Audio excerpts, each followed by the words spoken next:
Hi everyone, welcome to our YouTube channel keep it simple. आज के video में हम बात करेंगे इंटर ग्लोब एविएशन की, जिन्होंने आज यानी कि 3 अगस्त को अपने फर्स्ट क्वार्टर के रिजल्ट्स डिक्लेयर किए हैं।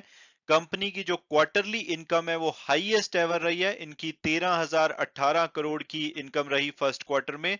हालांकि ओवरऑल जो कॉस्ट प्रेशर था उसकी वजह से नंबर्स उम्मीद से काफी खराब रहे, और ये दूसरा लगातार ऐसा क्वार्टर है जिसमें कि इनको लॉस इनकर करना पड़ा। तो आज के वीडियो में हम इस टॉपिक को डिटेल में डिस्कस करेंगे, और ये भी बात करेंगे कि क्या करंट प्राइस पे आपको इंडिगो का शेयर लेना चाहिए या नहीं। और आगे बढ़ने से पहले अगर आपने अभी तक चैनल को सब्सक्राइब नहीं किया तो प्लीज सब्सक्राइब करके हमें मोटिवेट कीजिए।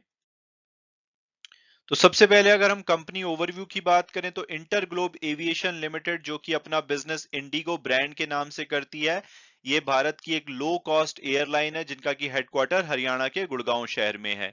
अगर हम पैसेंजर कैरीड और फ्लीट साइज के हिसाब से बात करें तो ये भारत की लार्जेस्ट एयरलाइन है।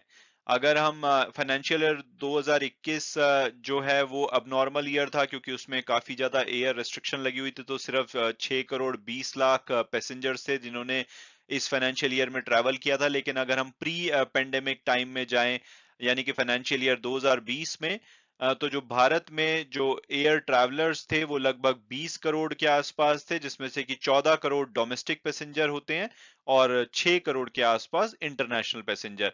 तो अगर डोमेस्टिक पैसेंजर की बात की जाए तो सबसे ज्यादा बड़ा मार्केट शेयर इंडिगो के पास है, लगभग 55%। ये फाइनेंशियल ईयर 2021 के डेटा के हिसाब से है। उसके बाद आपको spice jet, air India, Go Air, air Asia, Vistara वगैरह दिखाई देंगी। और अगर हम इंटरनेशनल ट्रैफिक के हिसाब से बात करें तो एयर इंडिया और एयर इंडिया एक्सप्रेस के पास सबसे बड़ा मार्केट शेयर है, और उसके बाद आपको इंडिगो दिखेगी 14.8% मार्केट शेयर के साथ। और अब अगर नंबर ऑफ प्लेन्स की बात की जाए तो 30 जून 2022 के डेटा के हिसाब से कंपनी के पास 281 प्लेन्स हैं, जिसमें से कि इनके 14 ओन्ड हैं या फाइनेंशियल लीज पे हैं, और 267 ऑपरेटिंग लीज पे हैं। और अगर इनको दूसरी एयरलाइन से कंपेयर किया जाए तो इंडिगो भारत की सबसे बड़ी एयरलाइन है नंबर ऑफ फ्लीट के हिसाब से, यानी कि जो 281 इनके पास एरोप्लेन है, ये सबसे ज्यादा है। इसके बाद आपको एयर इंडिया दिखेगी, लगभग 125 प्लेन इनके पास हैं। स्पाइस जेट के पास 100 के आसपास प्लेन है। गो एयर के पास 55, और इससे आपको बाकी जो एयरलाइंस हैं कम प्लेन के साथ दिखाई देंगी। और अब अगर बात की जाए फर्स्ट क्वार्टर के फाइनेंशियल हाइलाइट्स की, तो कंपनी ने सरप्राइज लॉस इनकर किया है फर्स्ट क्वार्टर में। हालांकि जो ट्रैवल डिमांड है वो रिकवर हो चुकी थी, बट फिर भी इनको लॉस हुआ है। जो इनका लॉस है फर्स्ट क्वार्टर का वो 1,064 करोड़ है। पिछले क्वार्टर की अगर बात की जाए तो इनको 1,680 करोड़ का लॉस हुआ था, और पिछले साल तो इनको 3,174 करोड़ का लॉस हुआ था। और ये दूसरा स्ट्रेट क्वार्टर है जबकि इनको लॉस हुआ है, क्योंकि पेंडेमिक आने के बाद लगभग 2 साल तक कंपनी को लॉस हुआ था। अक्टूबर से दिसंबर जो 2021 वाला जो क्वार्टर था, उसमें फाइनली जाके इनको क्वार्टरली बेसिस पे प्रॉफिट हुआ था। लेकिन वापस मार्च और जून, अब 2 क्वार्टर लगातार हो चुके हैं जिसमें कि कंपनी को लॉस हुआ है। और इससे बड़ी चिंता की बात है कि जो ब्लूमबर्ग के एनालिस्ट हैं उन्होंने एक्सपेक्ट किया था कि इनको 1694 करोड़ का प्रॉफिट हो सकता है फर्स्ट क्वार्टर में। तो उस हिसाब से इनके नंबर्स काफी उम्मीद से खराब रहे हैं। रेवेन्यू की बात की जाए तो इनका रेवेन्यू पिछले क्वार्टर के मुकाबले 60% बढ़ के 12,855 करोड़ रहा है। और अगर पिछले साल से अगर हम कंपेयर करें तो लगभग 300% से भी ज्यादा इनका रेवेन्यू बढ़ा है। हालांकि यहाँ पे फोरकास्ट जो था वो 15,338 करोड़ का था, तो फोरकास्ट से यहाँ पे भी रेवेन्यू के नंबर्स खराब रहे हैं। हालांकि जो इनकी ओवरऑल इनकम है रेवेन्यू और जो दूसरी अदर इनकम है 13,018 करोड़ की, वो अभी तक हाईएस्ट एवर क्वार्टरली इनकम है इनकी। और अगर इनके एबिटार मार्जिन की बात की जाए तो 5.6% रहे हैं, जो कि पिछले क्वार्टर में 2.1% थे। तो यहाँ पे कंपनी ने इंप्रूवमेंट दिखाई है।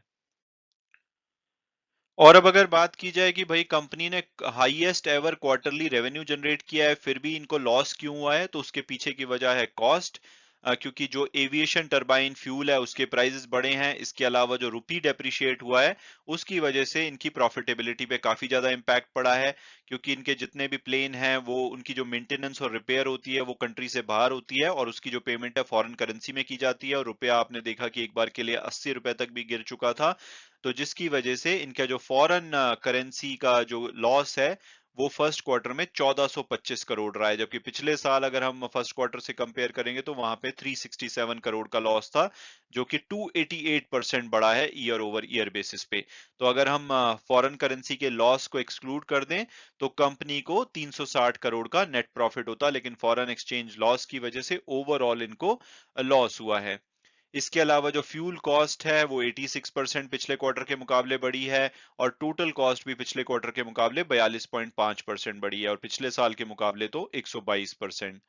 हालांकि जो ईल्ड्स होती हैं, यानी कि जो एवरेज फेयर पर पैसेंजर पर किलोमीटर होता है, जो कि एक इंपॉर्टेंट मैट्रिक्स होती है एविएशन सेक्टर में, वो 5 रुपए 24 पैसे किलोमीटर आई है इस क्वार्टर की, जो कि पिछले क्वार्टर में 4 रुपए 40 पैसे पर पैसेंजर थी।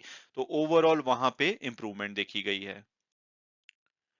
और अब अगर बात की जाए कि क्या करंट प्राइस पे हमें इंडिगो का शेयर लेना चाहिए या नहीं, तो सबसे पहले अगर हम इसकी पास्ट परफॉर्मेंस देखें तो 3 साल में 31% की रिटर्न रही है, पिछले एक साल में 18% की। हालांकि 1 जनवरी के बाद से इनका शेयर नहीं चला है और ये लगभग 2% गिरा है, और वो तब है जबकि इनका शेयर पिछले एक वीक में लगभग 11.5% बढ़ा है। तो इनकी रिजल्ट की जो एंटिसिपेशन थी आई थिंक काफी पॉजिटिव थी, जिसकी वजह से इनका शेयर भागा है।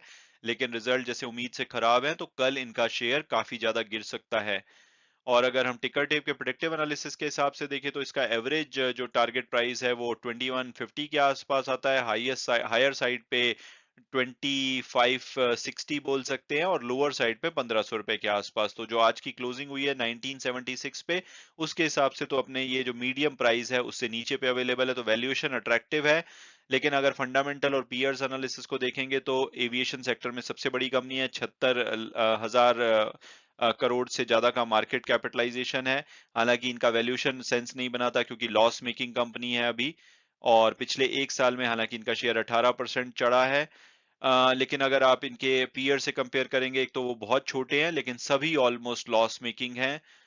तो अगर मेरी पर्सनल ओपिनियन पूछी जाए तो मुझे एयर लाइन जो सेक्टर के शेयर्स होते हैं वो मुझे कोई खास पसंद नहीं है, तो मैं ज्यादा उसके ऊपर रिसर्च नहीं करता। लेकिन अगर आपको इनमें इंटरेस्ट है तो इसमें बेस्ट ऑप्शन आई थिंक आपके लिए जो लिस्टेड कंपनी है वो इंडिगो ही है। लेकिन अगर इसमें अच्छी खासी गिरावट आती है जो खराब रिजल्ट की वजह से, तो मे बी आप कंसीडर कर सकते हैं। लेकिन मुझे लगता है कि अगर ये एक बार के लिए 1500 रुपए के आसपास मिले तो ज्यादा बेटर होगा। अदरवाइज आप एविएशन सेक्टर के शेयर से दूर भी रह सकते हैं और दूसरे सेक्टर में अपना इन्वेस्टमेंट कर सकते हैं। हालांकि वीडियो क्लोज करने से पहले मैं हमेशा की तरह डिस्क्लेमर दूंगा कि जो भी व्यूज हैं वो मेरे पर्सनल हैं। अगर आप किसी भी शेयर में इन्वेस्ट करना चाहते हैं तो अपनी फर्दर रिसर्च के बेसिस पे ही कीजिए। Thanks so much for watching the video and God bless you all.